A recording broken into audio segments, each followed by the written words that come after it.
Oh, yeah, you're damn right, man. On a Wednesday night flight. Listen, there's nights and days where we do the show, and there's really not much going on. You know what I mean? It might be an off day for the Warriors. It's going to get quiet, too, before when spring training starts. There's not much going on.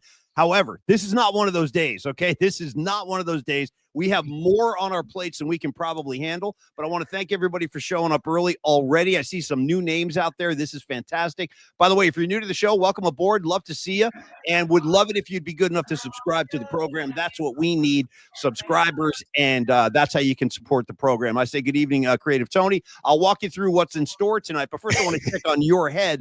Shout out to Beastie Boys. Check your head. How is my friend Tony doing tonight? How are you, sir? Dude, what a day, dude. I mean, first of all, before we get to KD and Butler and Dubs, and we talked about this the day after a rain. Yeah. Today was gorgeous, dude. An incredible day outside today. I hope you got outside today, Paulie. I hope all of our viewers got outside today because it was an incredible day today. And I'm so stoked to be doing the night show tonight, dude, because I mean, we're able to talk about Butler as a Warrior now, dude, because we're doing the night flight tonight. That's the big thing. That's the big story. Jimmy Butler is on his way to Golden State. By the way, the Warriors locked up in a great game right now in Utah. We'll update you. They're in the fourth right now. They're down by 3, 98-95. Jazz have the lead right now. That's a new home of Dennis Schroeder. You know what? Why don't I walk everybody through? So first of all, welcome aboard. I want to shout out our good friends at Longbridge Pizza. Longbridge Pizza, Longbridge Pizza, Longbridge Pizza, Longbridge Pizza. By the way, that's my new opera I'm working on for Longbridge Pizza. It's going to kind of be like the rock opera Tommy. Nice. I'm going to do my own rock opera for Longbridge Pizza, and that's the opening overture. Longbridge Pizza. I'll do my Paul Stanley pose. Hold on. I'll do it even better. Longbridge Pizza. Longbridge Pizza. Anyway, love Longbridge Pizza. Big Dom already shouting out the big chicken parm energy that Neil Donardi is bringing on board tonight. What's up, Neil? Good to see you, brother. Darren Reyes, the aspiring botanist. Hell yeah, man. Leah Phillips, we love you. Great to see everybody on board tonight. Darren Reyes, Tommy Townsend, all of you dudes. Particles flying tonight, but a word about Longbridge Pizza real quick. Check them out online. Yep. LongbridgePizza.com. Tony's put it up for your convenience right there. It's laid back vibe. It is serious pizza. You guys know me and my rep with pizza. I scour the earth. Okay, looking for new pizza, good pizza, excellent pizza. Longbridge is my latest discovery, and I'm so glad to have these guys on board as a sponsor. They're really, really cool people. And when you go into Longbridge, Neil's going to treat you like family. It's a great experience in there. So stop by, grab that chicken parm sandwich, grab a Vinny Gabagool sandwich. That thing is no joke. I recommend the Nico pie. Tony likes a square. I like a Nico. I also like the plain cheese, bro. The plain cheese over at Longbridge is money as well. Tony, I'll take your thoughts on Longbridge. Now we're going to dive right into Jimmy Butler discussions and breakdowns. Tony, go. Neil puts it perfectly, dude. Laid back vibe, serious pizza, the Vibe Tribe. By the way, tomorrow is the Detroit style square pizzas. The specials Thursday. That's the Thursday special, the square Detroit style pizza. Next week. Oh, by the way, also get your Super Bowl orders in early. It's a huge takeout day for Longbridge Pizza. Nice. Yeah. Neil was telling us that they are swamped on Super Bowl Sunday. So get your Super Bowl orders in early. Their 11th year anniversary is coming up on Tuesday. Paulie, I got to say, dude, Pliny the Younger, they're tapping a keg of Pliny the Younger at Longbridge Pizza. For those of you beer enthusiasts out there, Pliny the Younger is a big deal. They're tapping a keg of it on Tuesday. So more information to that coming up. Also, real quick. Yeah. Neil will be at Brew 328 in South City the next 3 Thursdays, starting tomorrow. And Brew 382 on Grand Avenue from 3 to 8 p.m. Check them out. So it's like they're a presence on the peninsula. Neil's from South City. They're taking Longbridge Pizza on the road. So if you can't make it to 3rd Street, 2347 3rd Street, go to South City. You'll find Neil there. Hey, I want to say and thank you, Longbridge Pizza. You guys are awesome, and we'll see you soon. And we want to see all our listeners in there supporting these dudes. They're great, and it's great food. Go enjoy.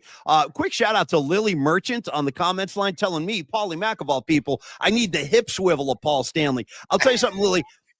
Don't think that I don't have the hip swivel, okay? I will swivel the hips. This studio is just not kind of built to accommodate that kind of visual right now. But yes, I'll hip swivel with the best of them. I don't have the furry chest of a Paul Stanley, but I can get my hips going. And I also saw a reference to, oh, there it is, Dub City shouting out Paul Stanley's Folgers coffee, which Tony showed us yesterday. Dude, I was howling. That's my new pose when he turns his body and he gives it like the operatic kind of pose. That's a star child, Paul Stanley. Hey, one last music note before we dive into Jimmy Butler. Dude, I woke up today, opened up my phone. The first thing I saw is, that's why I'm wearing my Black Sabbath shirt tonight. Let me show you. Big news. I got my, love it. I'm wearing my Sabbath shirt because it was announced today the final Black Sabbath show ever will occur on July 5th over in London. I'm awfully tempted. My buddy Winks called me today, Tony, and he was like, dude, how is there to make this happen? Metallica's playing, Pantera. Look it up online. The bill, it's outlandish. It's freaking outlandish.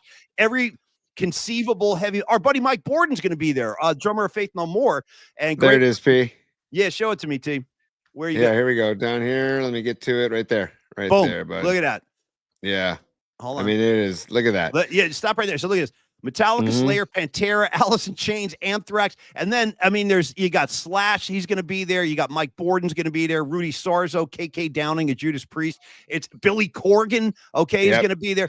Dude, Tom Morello will be there from Rage Against the Machine. Let's go. You want to know why? Because Black Sabbath. Okay, this is not something you can say about many artists in the history of music, but I will say this about Black Sabbath. Black Sabbath invented a genre. Let that sink in. Let it sink in. They invented a freaking genre. Heavy metal, there was no such thing. Yeah, Zeppelin played loud. Deep Purple was heavy, but Sabbath came along, dude. Yes. They were like a dinosaur knocking buildings over. So God bless Black Sabbath, one of my favorite bands of all time. We all love Ozzy. Paulie, yeah. I got something for you. Oh, no! I wonder if we'll hear that one on July 5th. The original. And hang on, one more for you. One more for you. Oh no! Please God help me! Come on! You're damn right, dude. Black Sabbath at its finest, right there. All right, so we hope to see you at Black Sabbath. Hell, I hope to see myself over there on July 5th. But the news of the day, shouting out our guest as well, before I forget, Damon Bruce will join us at 8:30, and we'll dive into this with him. D. Bruce was awfully good to us when we were revving up this program and getting gear. He was very helpful, so I'm happy to have him on tonight. Now, I see. I gotta stop looking at the comments line, bro. My buddy Robot Centaur said, "Is that Ozzy's response to Wiggins getting traded?" Not bad. You're making me laugh. You got both of us, dude. Very good. Let me. No! Please God help me! Yeah. Ooh. Damn. That's as heavy as it gets. All right. Walking us through, here is how the trade shakes down. There's 3 teams involved. Obviously, the Golden State Warriors are getting Jimmy Butler. The Miami Heat have Andrew Wiggins, I always like PJ Tucker. He's a tough player. PJ Tucker. Me too. And a protected first round. The Pistons get Lindy Waters and Josh Richardson. I like Lindy Waters. He seemed like a really good dude.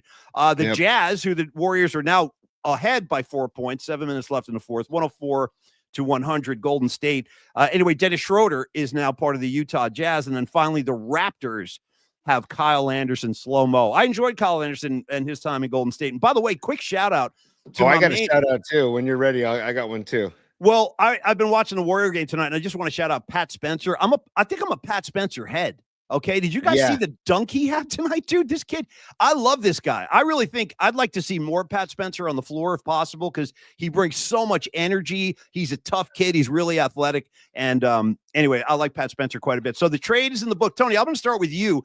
How did this whole thing hit you? I mean, Kevin Durant obviously is not part of this anymore. He announced yesterday, he's like, I don't want to be part of Golden State. Really, dude? Really? How bad? It was that bad? It was that bad that you won your only 2 rings and your only 2 finals MVPs were as a Golden State Warrior? Was it that bad? Paulie, I got a problem with that because you know what? Fine, fuel that way, but do you need to go public with that? Like maybe tell management, hey, I don't want to do it. I want to do it. Maybe, I guess there's always going to be a leak, right? So maybe somebody leaked it out. Maybe he didn't want to go, but I don't know. But I don't like that's being thrown out there, that I have no interest in doing. It's like, dude, come on, man. Like, some of the best years of your career, dude. That's what I'm saying. With the Warriors. And it's like, that rubbed me the wrong way. And I'm also bummed. I know he didn't play well in his small, quick stint with the Dubs, Schroeder, but I'm sad to see him go because I just like that. I like that kid. I like Schroeder too. Yeah. Yeah, and shout out to the umlaut over the O in his name, by the way. Yeah. Yeah. Kind of like Motley Crue. You know what I mean? Motley Crue's got the umlaut over the O for no reason, and then over the U for no reason. And Crue is spelled C-R-U-E. God bless Motley, dude. God bless Motley. Big part of my high school years. Same. Theater of Pain is one of the greatest album covers in all of all time. I would say. Listen, you're taking me off track now, and don't think I'll follow that track because I saw Motley Crue on that tour at Madison Square Garden with one of my favorite opening bands of all time, straight out of Japan. Loudness, dude. Loudness open. What was the name of their song? Hey, like Crazy Nights, dude. I remember rock and roll Crazy Nights. Hey. I don't know if you guys remember that. These Japanese dudes did the metal thing, and they opened up for Motley. That was a lot of fun. Anyway, I saw Theater of Pain tour. It was great. I want to know how you feel about Jimmy Butler. How do you feel about Jimmy Butler, like as an individual? How do you see him fitting in or not fitting in? A lot of people are already talking about a potential clash between him and Draymond, which is interesting.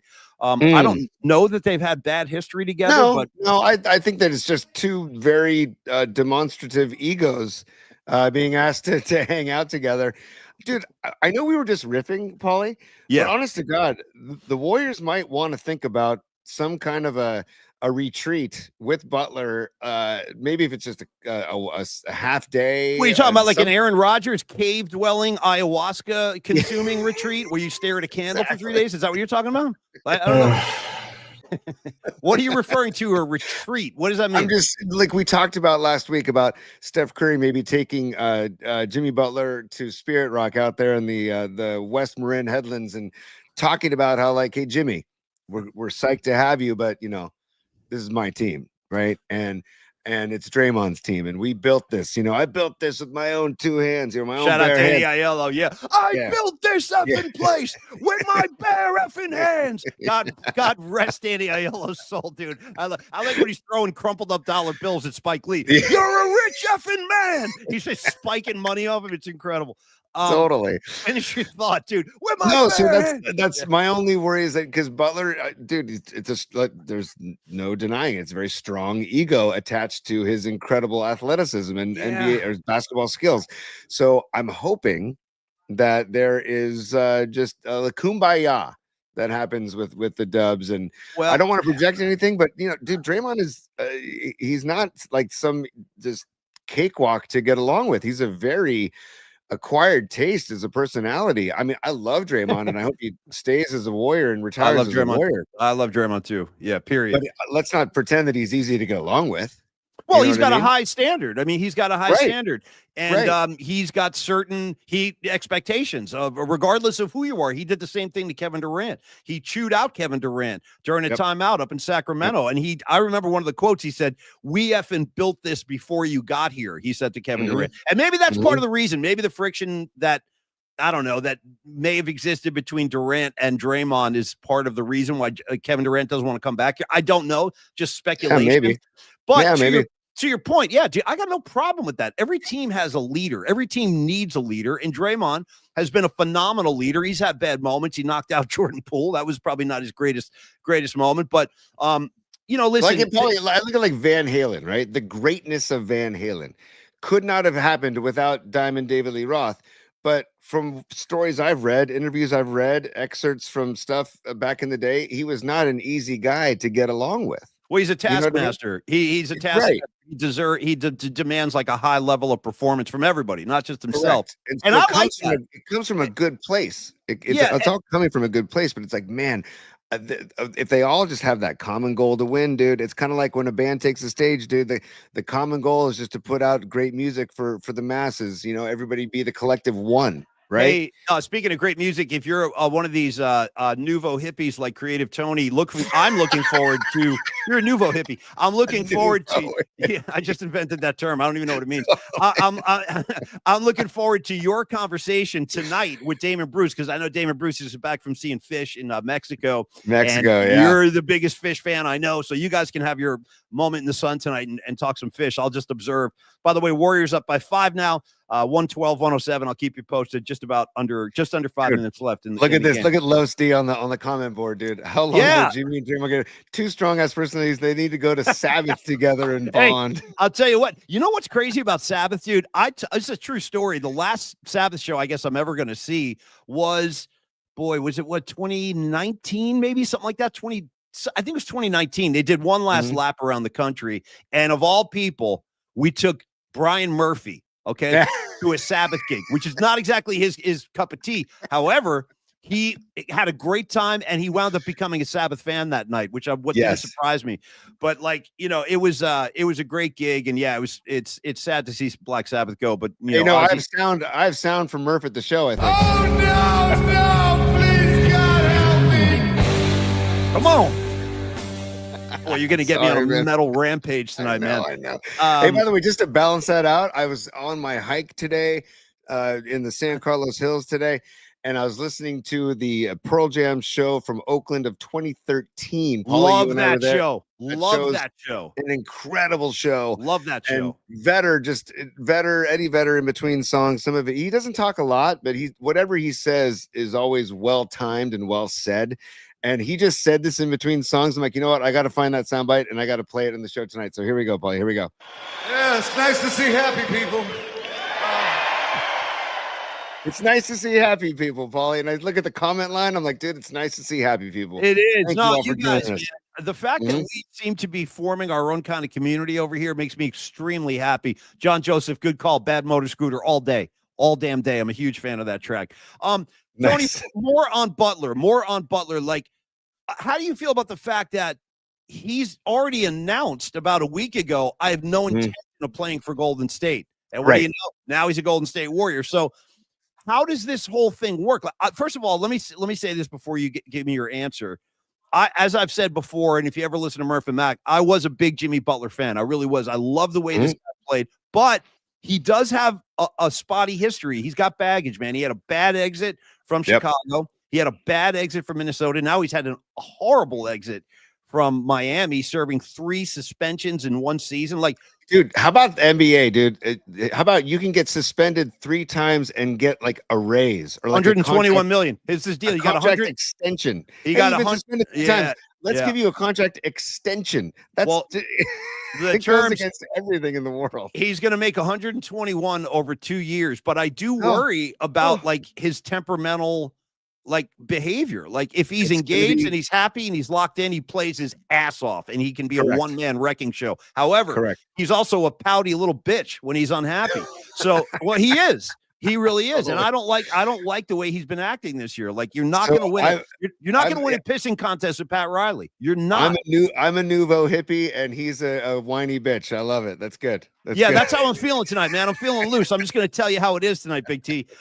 So talk to me about like your concerns, if you have any, about, his behavior and how he's going to. The one thing that gives me hope, Paulie, is Steve Kerr, right? Steve Kerr has managed some of the craziest, like the egos that he's had to manage with Draymond and Jordan Poole and KD, and like now Jimmy Butler's another ego that he's going to manage. Dude, Kerr played with Michael Jordan and Scottie Pippen. Like, do this.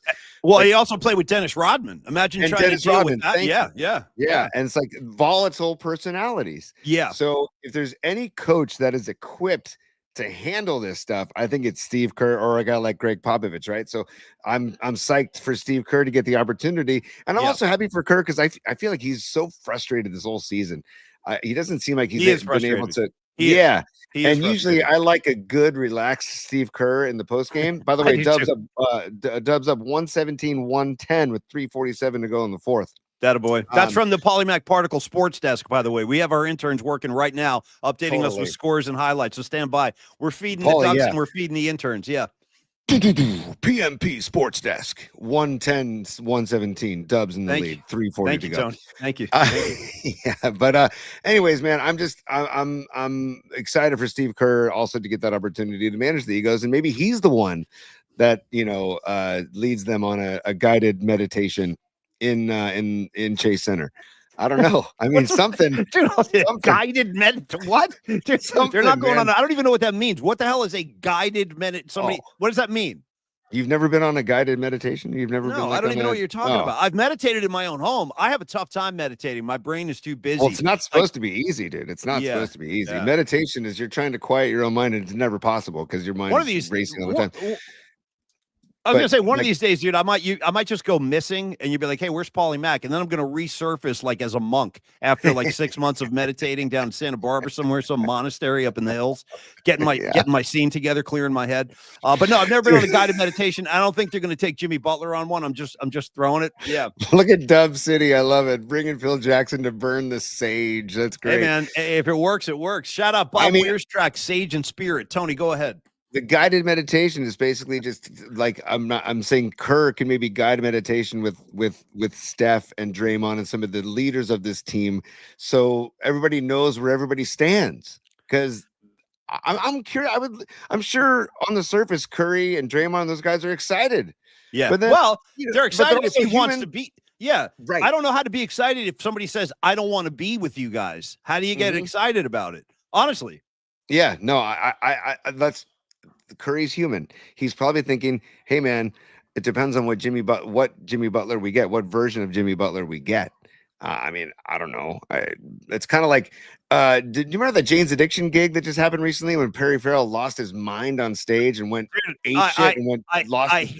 Do I remember it? I'm so pissed off. I had tickets to see them in San Francisco at the Masonic about 2 weeks after that incident, and then the whole tour canceled. So yeah, I know about it. I'm pissed. Perry acted like a fool on stage. He knows better. He knows better, dude. I guarantee you there was substance abuse involved with that. I guarantee. Probably. He knows better. Perry Farrell knows better. That really bummed me out. But the rest of the band is probably like, damn it, dude. Well, come on, Perry. Like, we were relying on you to bring your A game. Yeah. And he brought his Z game, bro. He brought the worst game possible. And by the way, shout out to Eric Avery on bass. Walking over, chucking Perry in a headlock, and just repeated shots to the gut just to calm his ass down. This will cool your ass down, Perry Farrell. Totally. Hey, listen, someone's got to restore law and order. Might as well be my guy, Eric Avery. I love him on bass. By the way, Tony, should we do top three before D Bruce? Because he'll be here in like less than 10 minutes.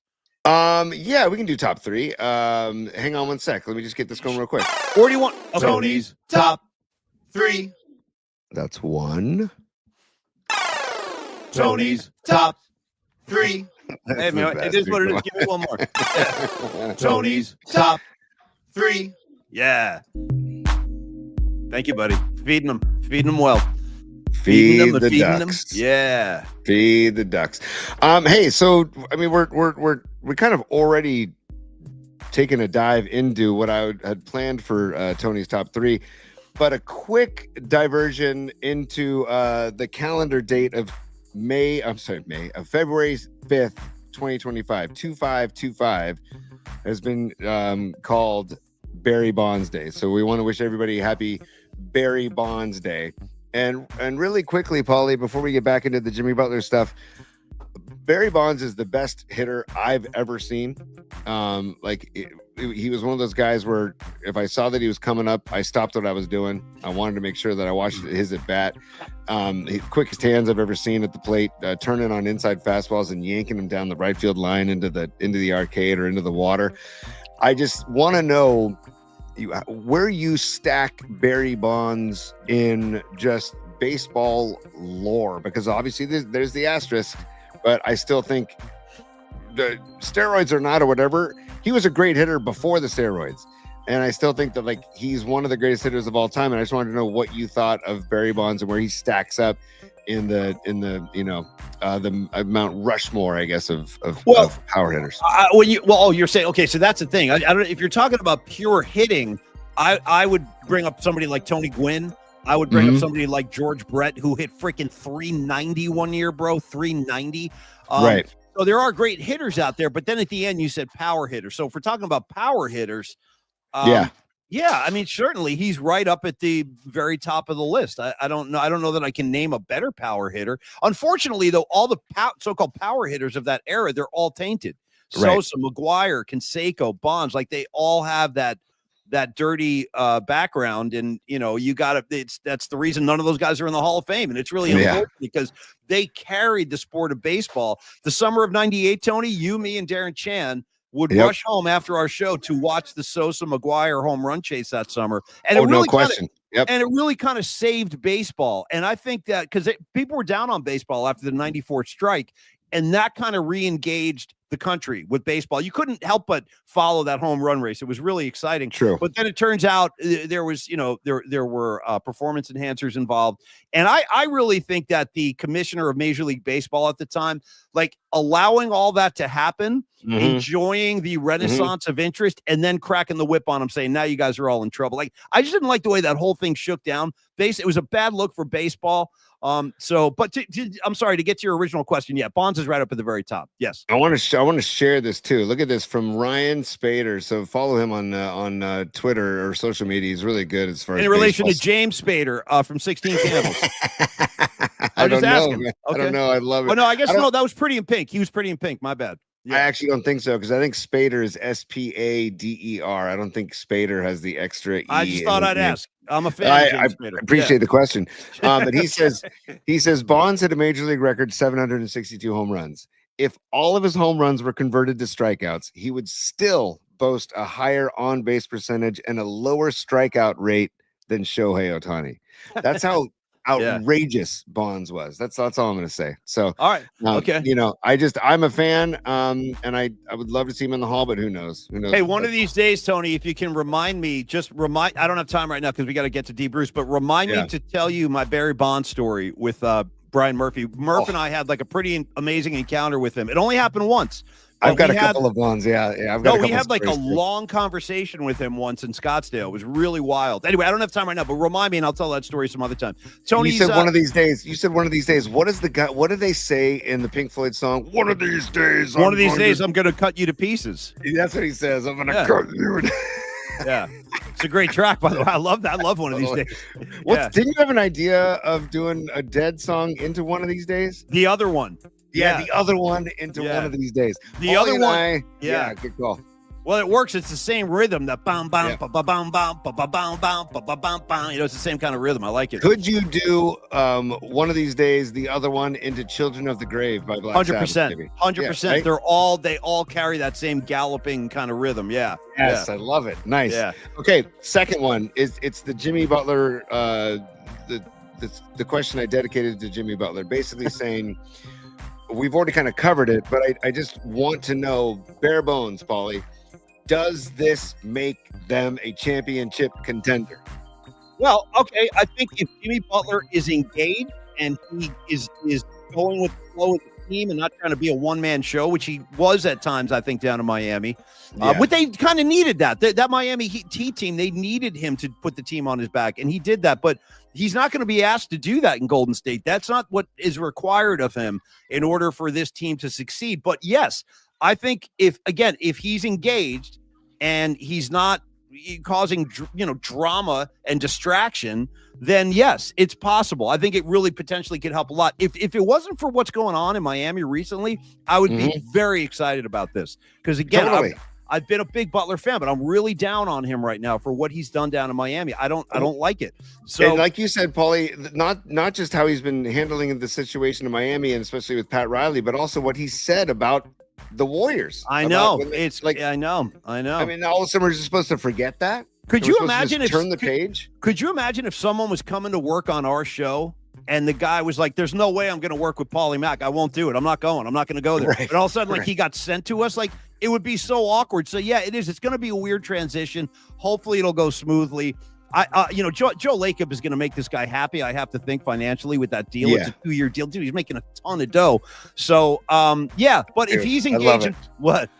No, I'm just saying I love it because I was like imagining, like, can you give us an impersonation? I'm putting you on the spot, dude, of like Joe Lacob, like when he hangs up the phone and he just locked in the Jimmy Butler deal, like. What's Joe Lacob saying, like either to himself or to somebody else that happens to be in the house or the ship office? His ass out here. The deal is done. I've signed the check. Ship Jimmy out to Joe. I want to meet him face to face for a sit down. I don't know, but I got to think Joe Lacob, he takes care of his people, and Joe Lacob's a competitor, dude. He's a dream owner. He is not the kind of guy that sits on his hands. He wants more banners, and I love that about Joe Lacob. He's delivered on everything he said he would do. And he has my total respect. I think we have one of the greatest owners in pro sports in Joe Lacob. I really do. He's delivered on everything. You want the arena? Boom, here it is. What do you want? Titles? Here's 4 of them. So, yeah, Joe Lacob is legit. He's the real thing. Hey, Paul Mack, we do have Damon Bruce in the waiting room. I want to bring him on because he might be able to, we can talk music with D. Bruce, but I wanted to let him on. We can do number 3 of Tony's top 3 down the road. What? It was just so you know, it's Black Sabbath related. Okay, so that's my okay. tease. Oh, good. I'll look Sabbath forward related. to that. I'll look forward to that very much. So but yeah, let's bring in our guest, Damon Bruce. He's one of our colleagues, good friend of ours, and D. Bruce is look at this kid. Look at him in his fancy yeah, there he is. Honey, I don't even want to go on this show. If they trade me to this show, I don't even want to go on it. See what I mean? Wait a minute. Oh, I would love to sign a 2-year extension with this show. Dude, look at this guy. Damon Bruce, everybody. Welcome aboard, D. Bruce. D.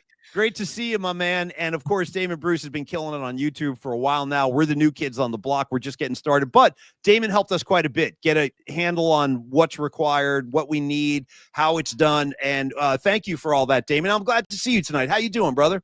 It's great to see both of you guys. Congratulations on the launch and all the early success that you're having. I'm so proud of you. Luckily, Jillian's list of what you need and what to do worked out for you because I'm not very helpful. Shout out Jillian. Yeah.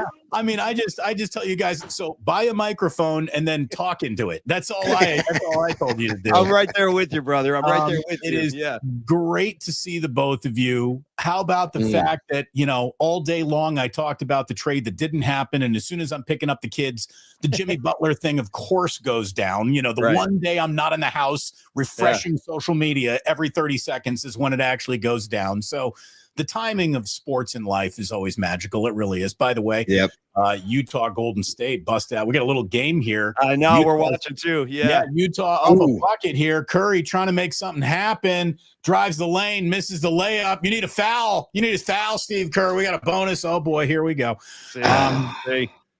Jazz up by 1, 10 seconds left. Yeah. Look at Pajemski with 29 tonight, by the way. He had a big night. God. Yeah, he had a nice night. Yeah. You know, I hope that this really empowers them to lean into the choices they've made to retain. Like, give me more Moody. Pajemski, now that he's healthy, let this kid really flourish. The minute Kuminga's healthy, I want him at 40 minutes a night. I want Kuminga. You know, you got Jimmy Butler without giving up Jonathan Kuminga. You got to get Jonathan Kuminga out of this gray area in Steve Kerr's mind. You've got to get this guy involved. Big minutes, big workload, big responsibility now every night. And I'll tell you, look, you know, Jimmy Butler isn't the guy I thought was the right fit, and he didn't seem like he thought it was a right fit either. Right. But I'm with you, Paulie Mack. I used to really like Jimmy Butler, the player. I don't like Jimmy Butler, the insurrectionist finding his way out of Miami, but I like Jimmy Butler so many other ways. Him, Draymond, Curry, Looney, and you know it's going to be healed. It won't be Dennis Schroeder, obviously. He got moved, but Wiggins, bye Wiggins. Bye Wiggins. I've seen enough. I'm done with Andrew Wiggins. I got no problem moving on from him at all. I don't have a problem giving up a 27-year-old for Jimmy Butler's age. I think Butler's more of a dog. If Andrew Wiggins had Jimmy Butler's dog in him, we'd be talking about a Hall of Fame player. Well, D. Bruce, here's what I really want to pick your brain on. Oh, by the way, Jazz up by 3 now. With 10 seconds left in the fourth. Jimmy, so I was very discouraged, and Tony and I talked about it, as you just mentioned tonight, and in previous shows this week, about Jimmy Butler's attitude and how disappointed I am in just the way he's acting. Because when he is going full on and he's engaged in the game, he can be a dominant player. We've seen it. We've seen him drag the Miami Heat into the finals a couple of years ago, pretty much single-handedly. So, when a guy says, I don't want to go there and I don't want to play there, what do you expect? Honestly, like, I don't know what goes on behind the scenes, but what kind of reception is he going to get when he walks into that locker room? He's going to get nothing but high fives and bro hugs. We know this. It's all business as usual until things become unusual. And Butler's just trying to create, more demand. He's trying to get some sort of leverage there. I don't think anyone involved is going to be insulted by that position going public. I think Kevin Durant and him not coming back, that's even a bigger insult, because it sounded like that was really far down the road. And I don't know if it gets that far down the road without Durant expressing some interest until he pulls it all off the table there during the 11th hour when it was close to maybe happening. So Again, feelings don't matter if the on-court chemistry is going to fit.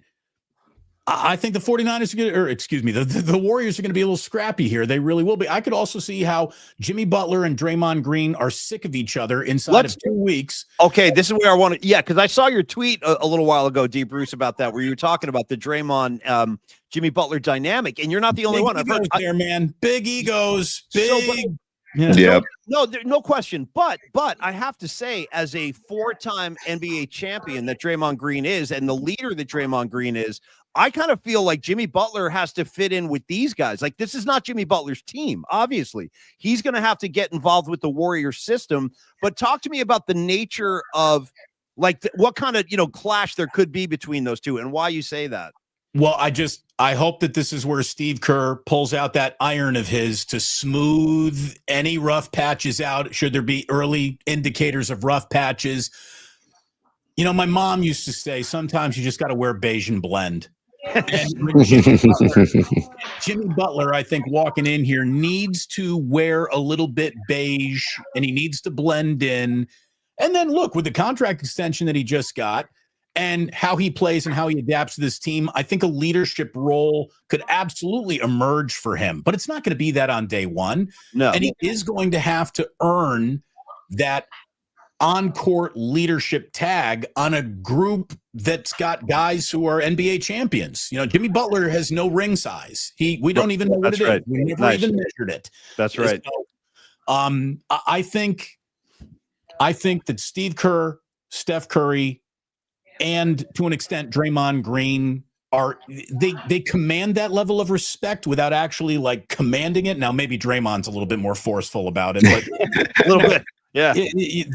Curry and Steve Kerr don't have to tell anybody they're in charge, because no kings have to tell anyone they're in charge. They just are. Right. And I think, boy, I really hope it's a good fit, right? After all of this. Yes. I know. The only shot that this really has to work in a way that turns the Warriors into something that is competitive at the end of this year is if the chemistry is outstanding. The Warriors vibes, the particles, if you don't mind me saying, nice. Gentlemen, need to start just magic dust putting all over the Warriors. So I hope it works out. It's anybody's guess. They needed to do something. The stand pat, see in the offseason where we get a Giannis rumor going for about 10 days. Yeah. They wasn't going to get it done. They had to do something. I'm glad that they did. Yeah, hey, Damon, you brought up Steve Kerr, man, and I feel like he is a huge piece to this puzzle because of all the egos he's dealt with throughout his entire career, and how he manages them, and how he just seems to know how to balance them. He's seen it all, man. Right, he's seen it all from a coaching standpoint. Yep, he's seen it all from a player standpoint. He's seen it all from a teammate standpoint. He's managed all the chess pieces that are an Olympic-sized team full of egos. He played with Jordan, Pippen, Rodman, boisterous attention seekers. He played with, Tim Duncan, a guy who I don't even think ever spoke in a team meeting and was one of the great leaders of all time. So there's nothing that is new in terms of how teams need to fit together for Steve Kerr. So he is. I think he is Steve Kerr's greatest attribute is his personality, and hopefully it's exactly what the situation needs. Do you think that Steve Kerr and Pat Riley had conversations prior to this being a done deal? Do you think that those two would have spoken about this, or Kerr picking Riley's brain? First of all, I don't know. Great question. And I wish I could have been on that phone call to just hear that. Right. I mean, that would have been an interesting conversation. I would imagine so. I would imagine that, Steve has got to just, I don't know. Here's the thing. Is it more realistic that call happens between Kerr and Pat Riley or Kerr and Spoelstra? I thought about that too, but I figured it would be Riley. I could easily be wrong, of course, but and he probably talked to Spoelstra too. Maybe he talked to both of them, but I know Pat Riley and Kerr have some kind of relationship as they've been around each other for so many decades. And I was just curious about that and just getting like a take on Jazz by 3, 131-28. We got a final from Salt Lake City. That's too bad. The Warriors had a nice Damn. first half tonight, too. They played well. Pajemski, like you said, had a big night. I like what I see from Pat Spencer, dude. I really like this guy coming off the bench with that spark he brings. And by the way, Deep Bruce, Pat Spencer. He's a lacrosse player. That's it. He's got that toughness. We don't have to talk Butler all night because I got other topics I want to pick your brain on before we let you go. And everybody check out the Damon Bruce Show, of course, on YouTube. By the way, this is no radio segment. You don't have to blow me out of here in 12 minutes. So I got not going anywhere. You're in bed. Jillian's got a book. I'm good. We can hang out as long as you want, baby. Hey, D. Bruce, I also want to talk a little bit of Phish Mexico. We'll get there. We'll get there. Hey, Damon, you have that post-show glow on you right now, buddy. He does. He looks healthy and tan and happy. Look at him. Yes, he looks so happy, man. My best friend is the lighting in this little home studio that I have. I am still white as a sheep. I really am. But it was a lot of fun. We'll get to it. But here's what I really want to know. Like, if I could get into what I want to know most about Jimmy Butler is, why did it end so ugly with such a well-respected organization? If this was just about money and him not getting the extension that he wanted, man, I thought that the Miami Heat had taken better care of you to that. I'm surprised it got as ugly and contentious. And we know that he can be a guy who pushes other guys' buttons in practices. I love the Jimmy Butler Minnesota Timberwolf, like taking G League guys and dunking on Karl Anthony Towns and like he doesn't like other guys trying to get off on him in practice. I respect the hell out of Jimmy, but it got really ugly. Yeah. And I want to know why, because the Heat aren't a bunch of nincompoops who don't know what they're doing. No, right. And it's funny you bring that up, because a couple of weeks ago, Jimmy Butler made some cryptic comments, kind of like, one day you'll know the whole story if you guys only knew what's going on behind the scenes. But to your point, the Miami Heat are a first-class organization run by, guys that know what the hell they're doing. Now, they ask a lot of their players. That whole Heat culture thing, that's a real thing. They're expected to work hard. They're expected to show up on time. Like, those are the big Pat Riley kind of, foundational blocks. Show up early and work your ass off. And at the end of that, if you do what I say, generally speaking, there'll be a championship banner. He's raised so many of them, but you got to buy into his system. And maybe Butler just got sick of it, being pushed like that. I mean, not everybody wants to be pushed and work that hard, but just a couple of years ago, Jimmy Butler was speaking about, the greatness of Heat culture and how great of a fit this was. And, I worry, Damon, because messy exit from Chicago, messy exit from Minnesota, now a horrible exit from Miami. And you got to wonder, are we next?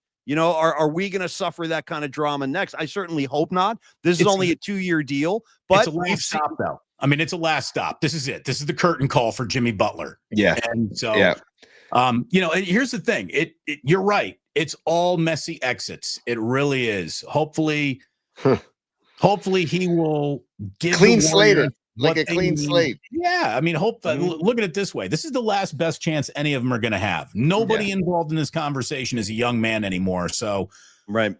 They got a 2-year window here in which to, and they still got a couple moves to make. I mean, they really do. If they have a move to make, they got picks to move. They have a move to make again before tomorrow, if they want to get aggressive here. So we'll see what happens. All right, man. Well, Jimmy, we'll see how this whole thing shakes down. I'm cautiously optimistic is probably a good way of describing how I feel about this. The Warriors got a back-to-back. They're going to be in LA tomorrow. I had Mark Medina, who covers the Lakers, on my show today, and he does not believe that Luka will make his Laker debut tomorrow night against the Warriors. So. Why is that?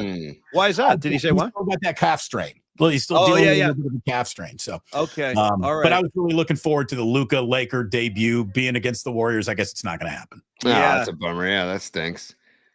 What do you got, T? You got a question for D? No, I was just going to ask D about Damon. I look at, I was joking around earlier about how I always like to compare teams to bands, right? Because they're both teams, right? Yeah. And I look at how John Mayer stepped into the role in Dead and Company, and John Mayer came in with the utmost respect for the original members of the Grateful Dead, and I look at Jimmy Butler could take a page out of John Mayer's book and just respect the situation he's coming into. Right. Look at Steph Curry as a Bob Weir type and just be like, hey, Yeah. this is the house that you built. Right. This is this is your team. Yeah. Show me, Steph. Show me what you want from me. You know, And Tony, and it's funny right? because, and there have been examples of this. If you guys watch and I recommend this if you haven't seen this, there was a 4-part documentary about Shaquille O'Neal on HBO. I think it was last year, and they've been rerunning it lately, so I've been checking it out again. It's really, really well done, and it covers Shaq's entire journey through the NBA, when he got to Miami, Shaquille O'Neal, right? Highly decorated champion with the LA Lakers. He went up to Dwayne Wade and he goes, hey, Dwayne, this is your team.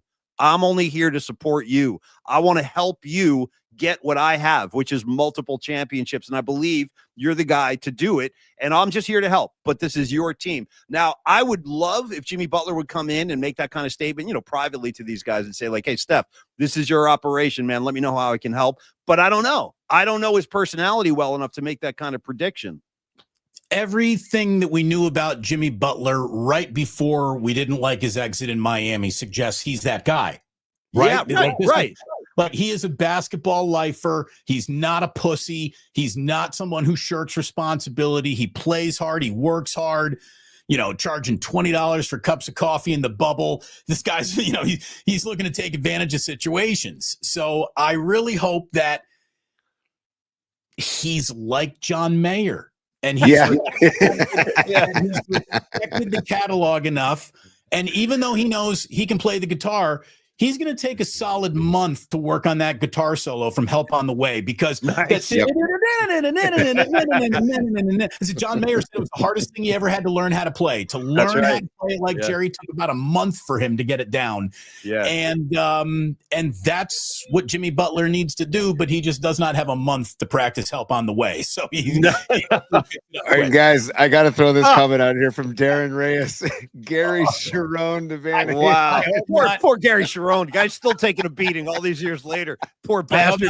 Hopefully it's at worst a David Coverdale doing a little Black Sabbath. I heard there was a Black Sabbath reference earlier, and maybe I'm tying it back here. Yes, you are, D. Yes, you are, D. Bruce. Hey, man, Tony, I want to get how proud. One of the proudest moments of my life so far. Yeah. Driving my boys to school. And again, we don't listen to Baby Shark. We listen to the Rolling Stones. They're getting an early education. Jack will say something in the back. Will be like, is that Tom Petty? And then the 3-year-old Ozzy will go, and Heartbreakers? Nice. Nice. David Bruce, you're raising your kids right. You're raising them right, bro. The other day, Jack identified Whitesnake by an album cover. He's like, Whitesnake. I'm like, God, I'm a fucking great dad. This is oh man, that's the greatest, dude. And by the way, the world needs more Whitesnake fans, as far as I'm concerned. Yes, I mean? That's what's going to secure the future of this country. More Whitesnake fans. Hey, D. Bruce, going from the Butler thing to the Super Bowl, because I do want to get your thoughts on this too. Are you with me, dude? Brian Murphy kind of trained me over the years not to piss and moan too much about referees and about calls, because sometimes you get them, sometimes you don't. I saw the Niners get some calls that went their way that aided them in their playoff runs in the past. But what I've seen with the Kansas City Chiefs is it's too much to not acknowledge when these calls, because it's not just one game. It's not once in a while. Damon, it's every week. And I'm not a conspiracy guy. I'm really not.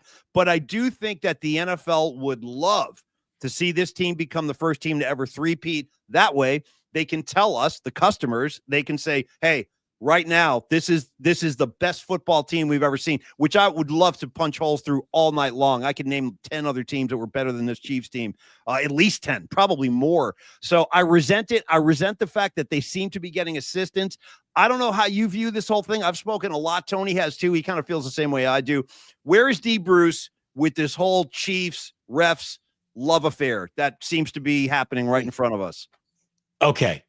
The Kansas City Chiefs are an unbelievable football team that does not make many of its own mistakes and has an honest to God right to be in this Super Bowl. And they're there because they're great, more than they're there because someone has held their hand and led them there. I am not a tinfoil hat wearer either, Paulie. I'm not a conspiracy theorist like you and Brian. But Right. There is, if I can go a little legalese, there is a preponderance of evidence. That's what I'm saying. There Yeah. there is an It's a pattern. It's a pattern. When you Well, see the stat that Patrick Mahomes has had more interceptions reversed due to I know 17, pass interference 17, than Damon, in his career, 17 times. Yep. but twice as many as any other active quarterback. It Well, makes it look at it this way. It only gives oxygen to the conspiracy theorists. Right. Yeah. You know, Hey, Damon, the fact that I was telling Paulie, the fact that Roger Goodell and the executive director of officiating is responding to these things the week of the Super Bowl, it tells me that it's got their attention, and it's just interesting that they're even wasting time on responding to it. I mean, why even give it more breath? I think they're a little bit worried about it maybe affecting the ratings. Nice. You know, I Nice. think Yeah. they're a little bit concerned about a level of social media organized boycott that it might wrinkle their what they are hoping to be the best rated Super Bowl of all time if the Kansas City Chiefs can honestly, be winning a third straight Super Bowl for the first time ever. We got cutaways of freaking Taylor Swift up in the suite. So there's no doubt that this is the game that the NFL wants, or at least the team that the NFL wanted in the game. Yep. But I do believe in my heart, even though I've got some clear things that my eyes are feeding back to me, the biggest reason why the Kansas City Chiefs are in this game are Andy Reid, Patrick Mahomes, and Steve Spagnuolo, not any group of officials or any one call or any one moment. How many times does Josh Allen have to lose this game before you just assumes, well, he's going to lose that game, and I don't care what happens, he's going to lose the game. That game was so frustrating, Damon. And like, if you're going to run the tush push, run it correctly. Even though I hate the play and I feel like it's not even football, run it correctly. Don't take a step back and then to the left and then dive into the pile. How can Josh Allen be one of the biggest, most intimidating open field runners in the history of quarterback play, yet be so bad at a quarterback sneak? I don't. It's really odd. It's really odd. It was hand in hand. It was tough to watch. Go ahead, T. Yeah. I want to share something real quick with you. This is just for fun. Okay. There we go. Debo wearing the jersey, AJ Brown jersey. How about that? Dude, who was the guy that wore the Dolphins jersey that one year and caused a huge ruckus? There was a Niner who wore a Who was that, Tony? Colin Kaepernick wore a Miami Dolphins hat. That's it. Thank you. I forgot who. Right. Oh, it was a hat. That's right. My bad. Dude, that started an uproar like you wouldn't believe. Do you think we're going to get the same thing? And by the way, I think Debo might be playing elsewhere next year.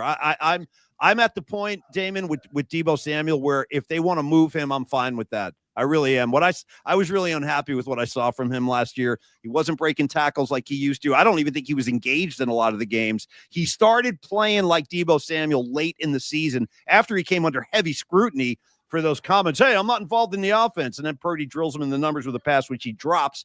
He started to play like Debo after that. But at this point, I'm ready to let Debo go. But I don't know, T, as a Niner fan, how do you feel about that? I think he's back only because they'll restructure and Shanahan likes him. And I also think that when they are at their best, Debo is playing with a level of offensive violence that defines the team. Yeah. I do like that. But this year, I'll tell you this, $28 million is a lot of money for a gadget guy. Mm-hmm. That's right. And he's really not a legit X or Y. He is a gadget guy. And I think he needs to be used more on special teams because I think he probably had his best moments in the return game if we added up the entire year. So a $28 million a year gadget guy who isn't an X or Y wide receiver is what Debo is. But he strangely still, I think, has an important role to play until they replace him with somebody better. I mean, you can't be walking away from Debo when Ayuk isn't playing before Christmas, right? Right. No, yeah, I know. It's rough, man. Go ahead, Tone. I was going to say, too, is that with Debo, I feel like teams have figured out how they use him over just studying game after game of a film tape. And the way they used to use him, Swiss Army knife style, I think is kind of a thing of the past. And then I see a guy like Cooper Kupp that the Rams have been, publicly saying, hey, we're going to trade him. It's like, ooh, there's a guy who kind of plays the same way as Debo but also as a good route runner as well. And it's like, if you're the that's Rams, interesting. you're not trading him to the Niners. I mean, I you're, know. you're talking to 30 other teams before you talk to the Niners. I know, Yeah, right? most Oh, likely. I would love to see Cup in the Niners. And then what about Myles Garrett? Damn it. What do you think about Myles Garrett? Are you down with trading a first rounder or a couple first rounders or whatever you have to trade to get Myles Garrett? I just think that he's top shelf liquor, and the 49ers don't need to go out and get one big bottle of top shelf liquor. They got to restock the bar. Nice. Mhm. And I think Myles Garrett prevents you from restocking the bar. I would rather see that number 11 pick used to trade back and have like a 12 to 15 man draft class. And having said all that, if they end up with Myles Garrett, yeah, sure, go ahead and do that too. Like if you can make that work, right. I get it, because Garrett and Bosa, that's defensive line porn right there. You would, so Yeah, that would be sick. Want that. You would want that, but at the same time, I don't think that they can afford that and address all the other needs that they have. By the way, got to shout out I'm going to shout out other instances of 49er defensive line porn. There's a couple that come to mind. One was the 90s when Dana Stubblefield was playing alongside Bryant Young. The two of those guys together, forget about it, man. And Dana Stubblefield won Defensive Player of the Year one of those years, and BY, Hall of Famer. And then how about Aldon Smith and Justin Smith doing damage side by side? I mean, dude, when you go back and look at Aldon Smith's numbers, those first couple, they are staggering. I feel so bad it didn't work out for that kid. I actually hung out with him a little bit, Damon. I really thought he was a good kid. He was just a young guy. Obviously had some substance problems, but when he was on the field, I mean, I remember there were games he would have 5 sacks in one game. Defensive line porn. Yeah. I thought we were looking at a hybrid of Reggie White, Lawrence Taylor level impact defensive player. I mean, he was for a minute there for about a 20 or 30 game stretch. Yep. There was an argument to be made that he was the best player in football. I mean, he had moments that just made you go, holy shit. Yeah. And all of those moments came off the hip of Justin Smith, the Cowboy. Well, once again, defensive line porn. That's defensive line porn at its best right there. Hey, look at this real quick. Yeah, look at this. Look at that stuff. There's some of that. Look at that. 28.5 sacks in his first 26 games, 5 tonight. God bless him. Nice little start. Nice evening he was having right there. Hey, D. Bruce, but back to the Super Bowl. Look at him sitting next to Ahmad Brooks, who you want to talk about terrible calls, still got screwed on that roughing the passer against Drew Brees in New Orleans. Great call. That was brutal. I think the Niners lost home field because of that call. That call definitely had ramifications on the 49ers. But Damon, back to the Super Bowl licks, as Tony's calling it. Where are you with the Eagles? Like, I'm obviously rooting for the Eagles in this game, even though I don't like them, but I dislike the Chiefs even more. I actually think the Eagles have a shot to win this game. I really 100%. do. Saquon 100%. Barkley, we've seen what this guy can do. He can single-handedly take over a game. I've always liked Hurts. I've always liked Jalen Hurts. I just like his style. I like the kind of competitor he is. And I also like how stone-faced he is. He's a no BS guy, and he doesn't say a lot, but he's a leader, and I like him. I hate Sirianni, but I would love to see this Eagles team punch the Chiefs in the nose. How are you feeling about that scenario, or how likely do you think that is? If the Eagles win this game, it's going to be because 6'5", 330 define the afternoon. That is the average weight of an Eagles offensive lineman. They are 6'5", 330 across the board. The biggest offensive line in the history of football. The reason why Saquon Barkley had such a great year is because finally Barry Sanders got to run behind the Dallas Cowboys offensive line. I'm not saying that Saquon Barkley is Barry Sanders, but he's always been a really good running back. And for the very first time since being at Penn State, he had an offensive line that was no joke. And we just saw what happened. He had one of the most dominant seasons we've ever seen out of a running back. He was amazing all year long. This guy hits more 65-yard runs than, SEC teams do against MAC schools in week 2 of the season. So, hey, bro, you know what? On that note, Damon, while I have you, man, I gotta give you some love on your Indiana Hoosiers. Man, that magic carpet ride they were on, that was I got some Hoosier love, bro. I got Hoosier love in my veins, and I'll tell you what, man, seeing them in the college playoff was such a huge accomplishment for that school. Can they, is that their arrival, or is that like a one and done? Are they going to be like in the mix now in your mind, or is that kind of an aberration? Every bone in my body says fade their 8.5 win total for next year.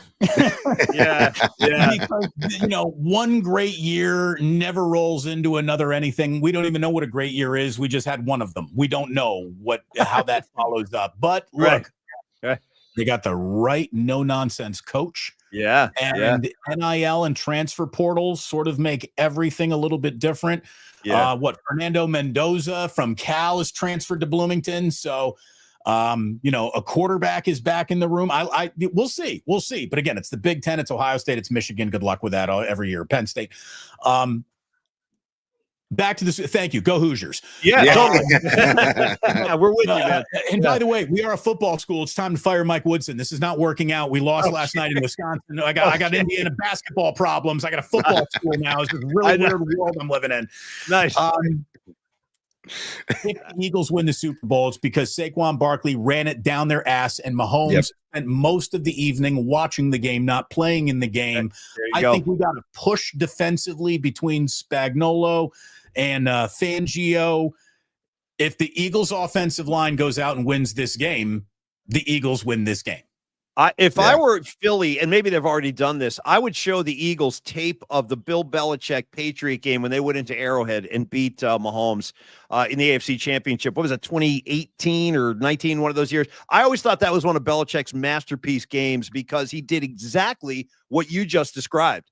They kept the clock running. They used their ground game as much as possible. Granted, Mahomes got on the field and made plays, but they limited his time on the field with their offensive style that day. And I really admired the game plan that they hatched for that game, and it worked. And that was, I think that the Eagles could do themselves a service by taking a look at that film. They probably have, but that's kind of the recipe you're describing, what we saw Belichick do in that AFC Championship. Yeah. Control the line of scrimmage. Keep Mahomes as far away from the football for as long as you can. 13 to 14 to 15 play drives. That's what the Eagles need. Yep. They don't need Saquon to be hitting like a 75-yard breakawayer. They need an 8-minute long drive every single time they can get one. So all I want is a really good Super Bowl. I don't care who wins this game. I can't really be rooting for either of these teams. So I just want a good game. And as much as I just said, I think the Eagles can win this game. It's Patrick Mahomes' world until it ain't, boys. I mean, that's the way I look at it. I cannot. Man. I have lost significant amount of money thinking it ain't Patrick Mahomes' day or year, and I'm not going to do that again. I'm all done coming up with reasons why I'm not believing in them until they actually, until they lose. Yeah, they're going to win. Yeah. Hey, Bruce, I got a couple things I want to talk to you. I got Phish Mexico, some yacht rock I want to talk to you about real quick. Oh, you guys see the documentary? Do you see Yeah, it's outstanding. Outstanding. Shout out Christopher Cross. Okay. Ride like the wind. That's all I got to say. Go ahead, Tony. It's fantastic. I feel for defensive players when playing against Mahomes because I feel like they don't know exactly how to pursue him because he plays all those tap dance games and he'll do a quick fake slide or he'll go down the sideline, tap dance, and then duck out and then do a fake flop or whatever. I feel like I don't know if I was a defensive player at some point, I forget who we had on, Paulie, but somebody was saying at some point, somebody's just got to take the 15-yarder. Well, I figure you're going to get a penalty anyway. You're going to get the penalty anyway, so you might as well get your money's worth. It's like the flag is coming when you make contact with Mahomes. So, dude, hit him really hit him in the nose. Get your money's worth because you're getting 15 anyway. Might as well. I'm throwing blue tent hits on Patrick Mahomes every single time I get one. Nice. We're seeing if he can't go to the blue tent after this one. I will give you the 15 yards if he wants to dick around and play on the edge of can you touch me? Will you not touch me? This is the Super Bowl. We're here to touch you. We are here to touch you. Not playing dirty, but we're going to hit you so fucking hard that Brittany feels it. And well said. Nice, D. Bruce. Nice. Well said. Hey, Creative Tony, the time has come. I want you and D. Bruce to take your, as they say, deep dive into the Phish Mexico gig. I'm going to let you guys speak Phish to each other. Yeah.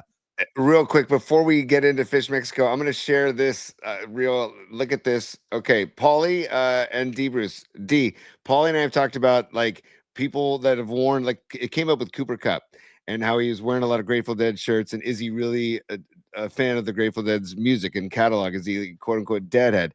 And then I came across this picture of Saquon Barkley in a Grateful Dead shirt, and I had to show Paulie, and I'm like, is Saquon Barkley a deadhead, or is he just wearing the shirt? What do you think? I've got doubts that he's a serious deadhead. I mean, there's not a lot of evidence there to suggest he is. I've never seen him at a show, and I go to a lot of shows. I've never heard that he's a deadhead. But no, it's like a fashionable move now to wear Grateful Dead attire. I've seen a lot of celebrities doing it, and I call into question most of them as being I mean, guys, you wear whatever the hell you want. I don't care, ultimately. Of course. But of course. I would say my instinct is, probably has not been to a show. That'd be my guess.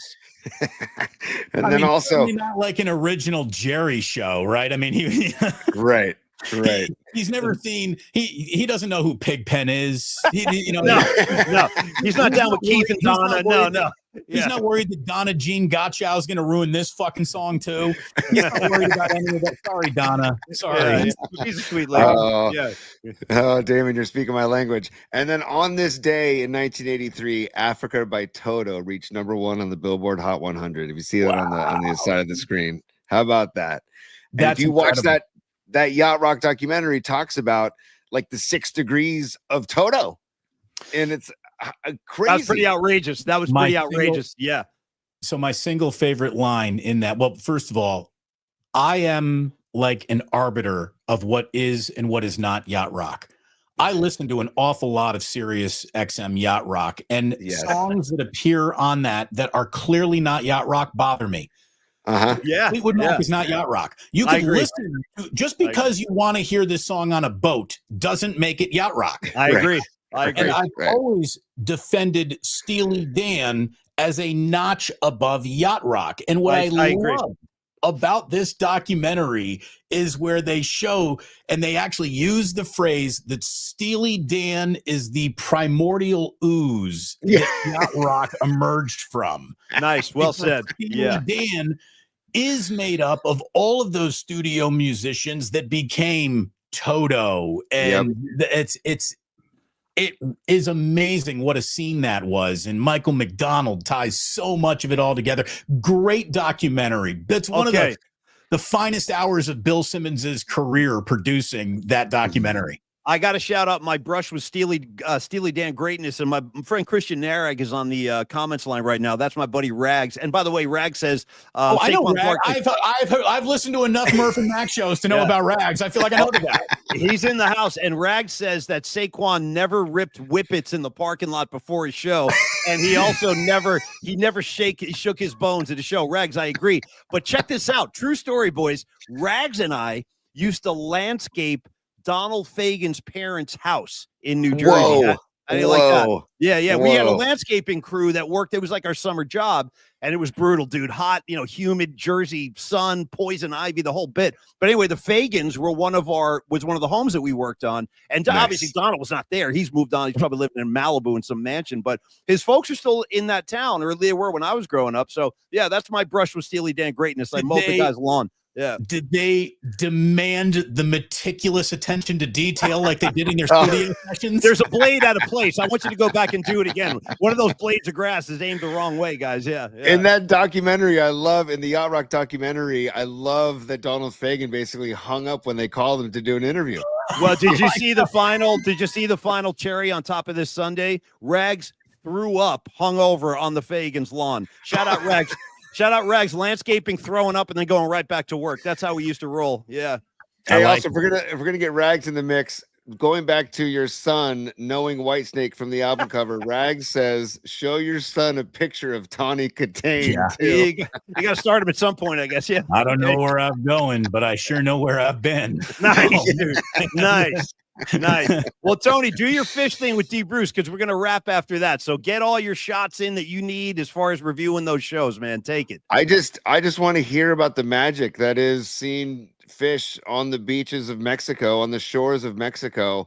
I mean, watching those webcasts and you see people in the water while they're playing, and it's just like, that is magical. And like I said, you have the glow.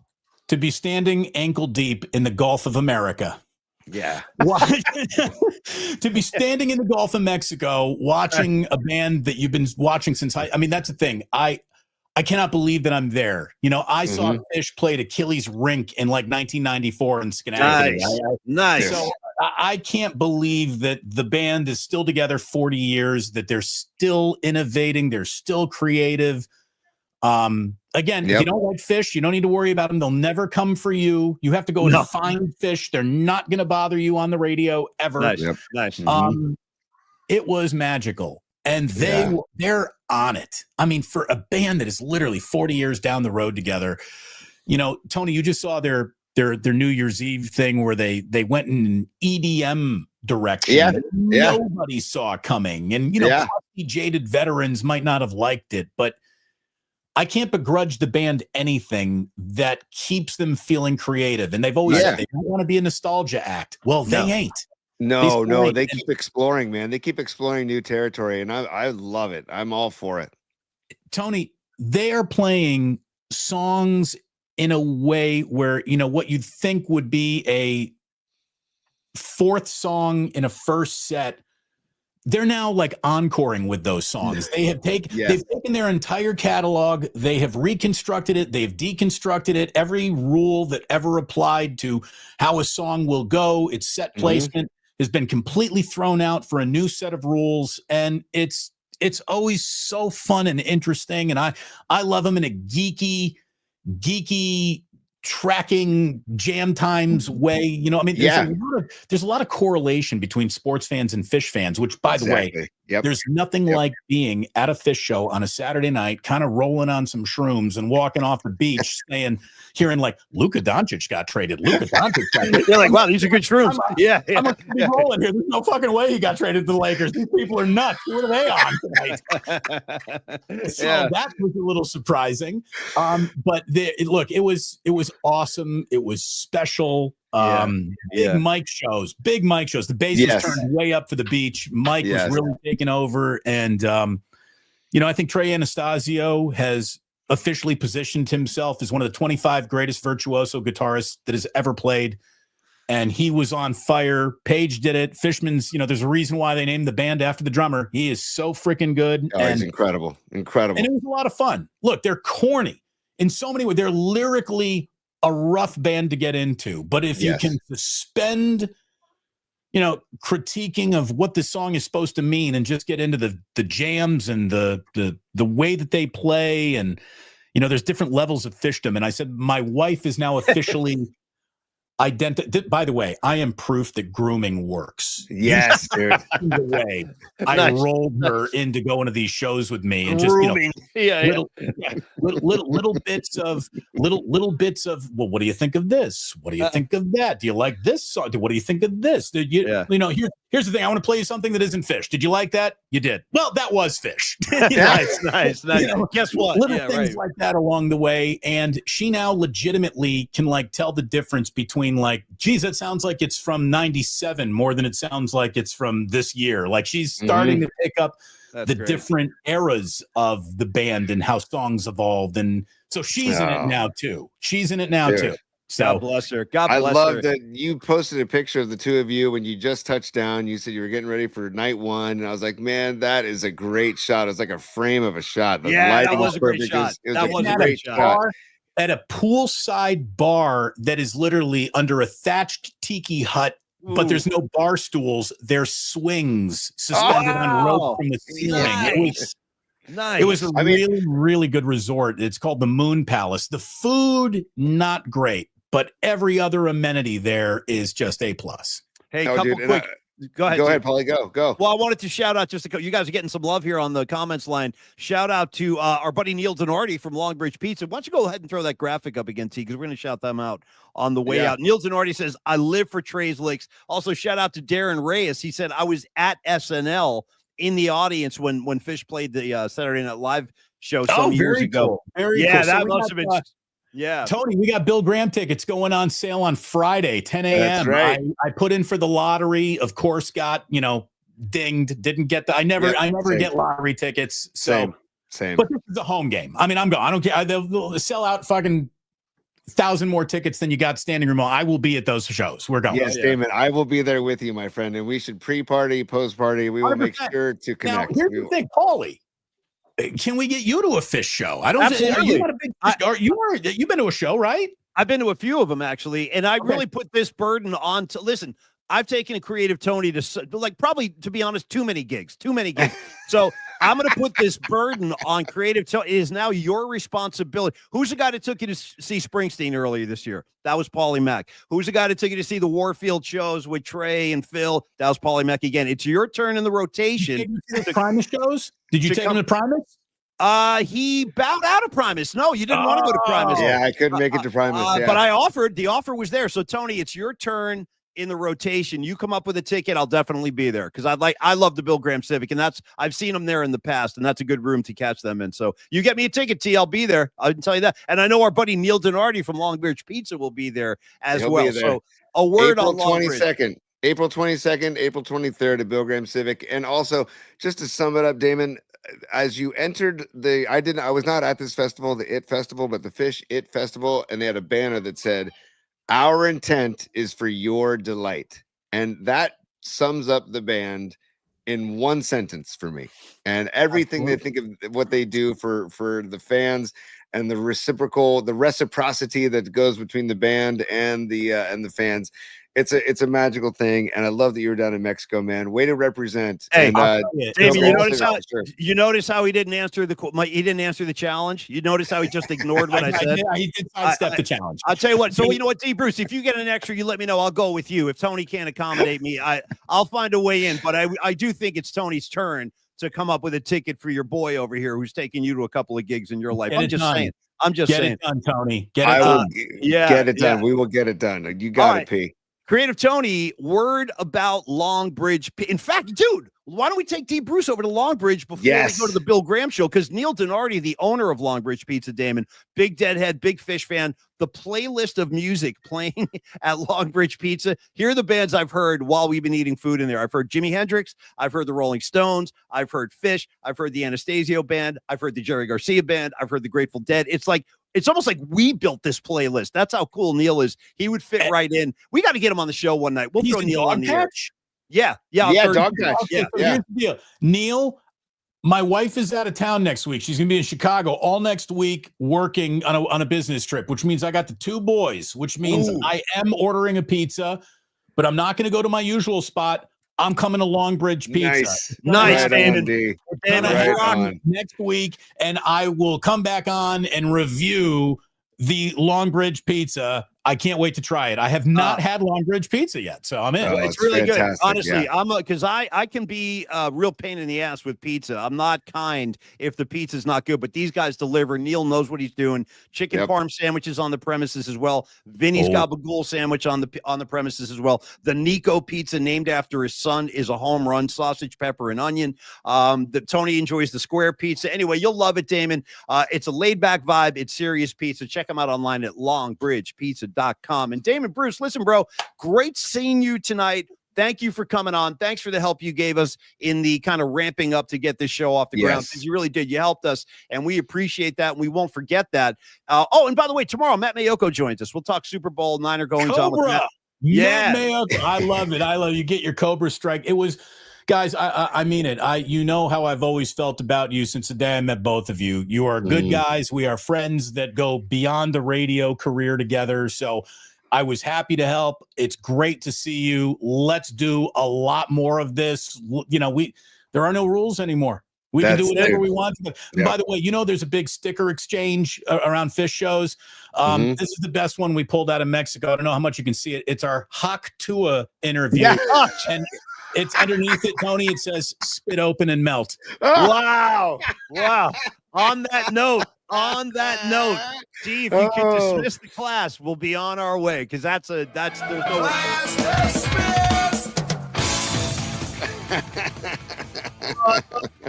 Bruce, thank you, Creative Tony. Thank you. We thank you, all of the viewers and commenters. We really love you guys, and thanks for the support so much. We will see you tomorrow at 2 p.m. Matt Mayoko joins. 2:30. We'll talk Super Bowl. We'll talk Niners and a whole lot more. Thank you, boys, so much. Thank you, D. Bruce. Good evening. Thank you, guys. Boys. Take care. Peace, y'all.